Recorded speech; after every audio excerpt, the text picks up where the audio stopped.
If you're working with large collections of ABC tunes and you want to do things like sort them by title or do mass tablature injection, anything where you really don't need to see the notation, you're mostly just manipulating the ABC itself, or you want to reorder the tunes, you really should be using the quick editor. And let me give you a quick demo.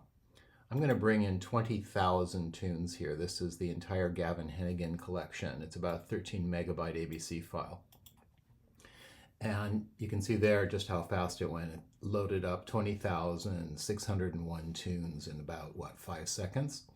And you can see here, here's all the tunes. I'm going to actually renumber them. Here's a typical case. It's 20,000 tunes, but the X tags are in different numbers. I'm going to go ahead and I'm going to renumber all the X tags. And you can see just like that, now we have one at the top, we go all the way down to the bottom. You can see we've got 20,601 at the bottom. And let's say I wanted to sort these by name. Now, if you were in the normal editor, it would have to redraw all the tunes, but the quick editor only draws the tune that you're working on. So if I click on a tune here, if I click on Martha's, you can see we get Martha's here. It also opens it up for being ready for play down here. But I'm going to go ahead and sort all these tunes by name, sort by tag, sort by title.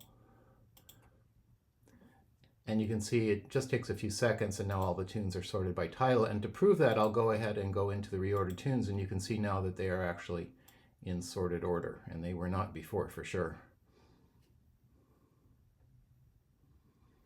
And you can see how all of the X tags are all over the place now, 9962, 2110, 8440, and so on. Now I'll go ahead and I'll resort it back in X tag order.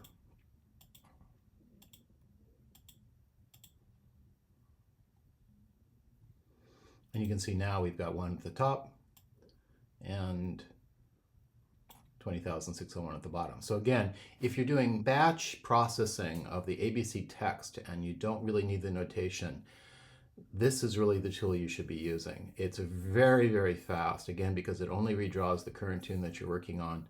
There are some features you can't do in this. For example, you can't do PDF export, you can't do web export. Those are all things you need to do using the standard tool.